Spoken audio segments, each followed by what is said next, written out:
You need to hear this. On the isolated Indonesian island of Flores, there lived tiny humans, known scientifically as Homo floresiensis, standing just over 3 feet tall. These dwarf versions of early humans were real and vanished suddenly around 50,000 years ago, leaving behind a mystery that still captivates scientists today.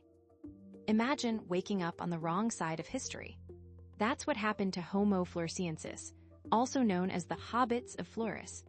These diminutive hominins thrived for thousands of years on the island of Flores in Indonesia, long after many other early human species had gone extinct. But here's the twist. They disappeared around the same time as some unique island megafauna, like the giant stork Leptoptilus robustus and dwarf elephants such as Stegodon florensis. Here's the deal, the hobbits weren't just small, they were a distinct species of human altogether. Scientists discovered their bones on Flores Island in 2004, buried deep underground. You'd think it was an ordinary dig until they uncovered something extraordinary. Tiny skulls unlike anything seen before. These people, scientifically known as Homo floresiensis, had brains about the size of a grapefruit, significantly smaller than other human species. Can you imagine? Here's a human with a brain size comparable to a chimpanzee coexisting with miniature elephants, species like Stegodon, which were smaller than modern-day Asian elephants. It sounds like something out of a fairy tale, but it was reality for the hobbits on Flores, scientifically known as Homo floresiensis. And then, get this, the island wasn't always isolated. Back in their day, during the Pleistocene epoch when sea levels were lower, Flores was connected to other islands through land bridges. So how did these little humans evolve?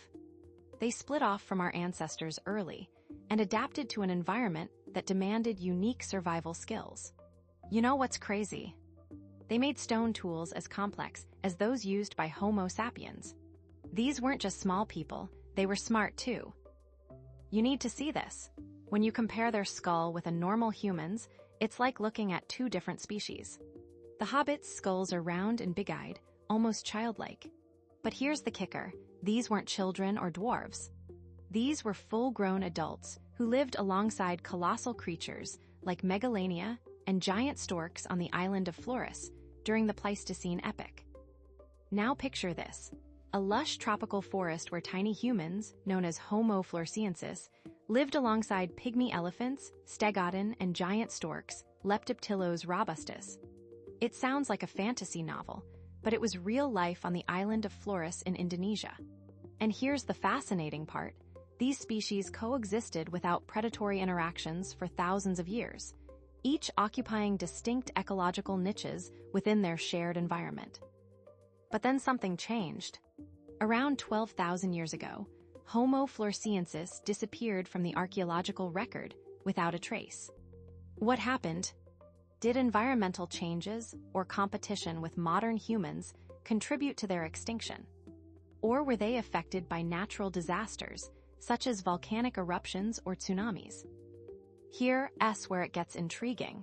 The disappearance of these tiny humans remains a puzzle. They thrived on Flores for thousands of years, but abruptly vanished, leaving behind only skeletal remains and unanswered questions. The sudden end of their presence is still not fully understood. It's like a mysterious chapter in human prehistory that suddenly closes. And now here's the part that breaks me. We can't even be sure how many different hominin species there were on the island of Flores. Some scientists think there might have been more than just Homo floresiensis, each with their own unique traits and behaviors. But without more evidence, it remains a haunting question in our collective past. Let's talk about why this matters. Think about it. These little humans, known as Homo floresiensis, thrived for millennia in an environment that demanded strength and ingenuity far beyond what we'd expect from such small creatures. They were the exception to many rules we know about human survival, flourishing on the isolated island of Flores with unique adaptations. And then they vanished, leaving behind a puzzle no one has fully solved yet. Imagine being those tiny humans, Homo floresiensis, surviving for thousands of years in isolation on the island of Flores, outliving many other species that once thrived during the Pleistocene epoch. Now imagine vanishing overnight. It's like an ancient ghost story, but it actually happened. And that's not even the strangest thing. Consider this: what if there are more stories like this waiting to be discovered? What other ancient human relatives might we find who thrived alongside massive prehistoric animals, only to vanish without a trace? Here's what nobody tells you. These hobbits weren't just an oddity. They represent a significant shift in our understanding of human evolution. Their existence challenges long-held assumptions about the uniqueness and dominance of Homo sapiens, revealing a more complex picture of hominin diversity and adaptation. And now for the gut punch. These tiny humans vanished around the same time as numerous other late Pleistocene megafauna extinctions. It's like they were part of a grand, interconnected web that collapsed all at once. Did something change in their environment? Were they victims of climate shifts, competition with modern humans, or some other unseen force?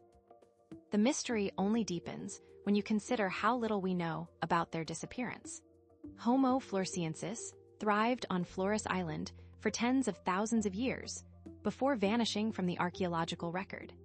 This enigmatic species leaves behind tantalizing clues that challenge our understanding of human evolution and adaptation. So here's the deal. The Homo floresiensis of Flores changed everything we thought we knew about human evolution.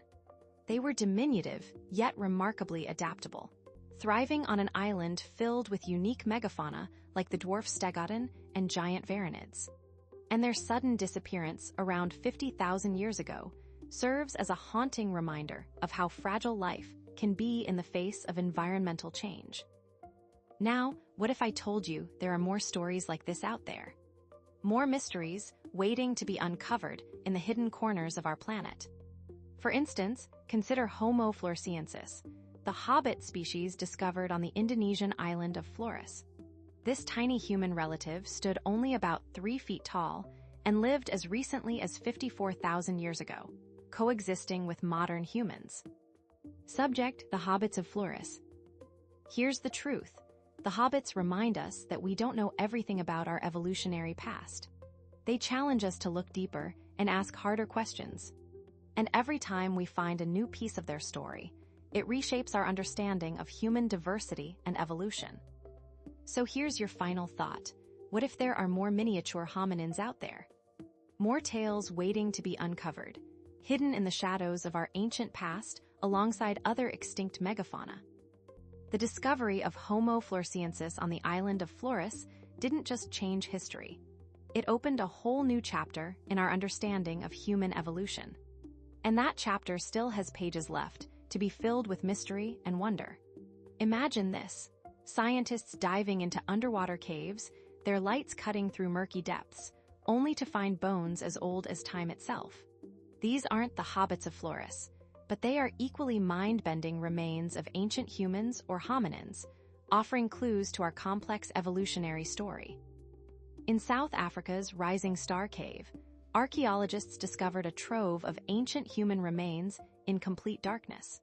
They rappelled down narrow shafts, braving pitch-black tunnels, to uncover fossils that challenge everything we know about our ancestors. However, these bones belong to Homo naledi, a species that lived in southern Africa between approximately 335,000 and 240,000 years ago, not millions of years ago. Now, think about this. If we can find Homo floresiensis on a remote island, why not more ancient human relatives hiding in some distant corner of the world? There's a whole planet full of undiscovered stories waiting for us to uncover them.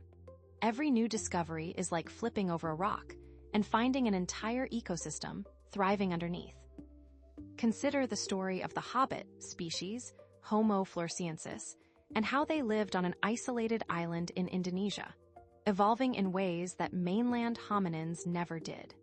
Their small size isn't just about survival.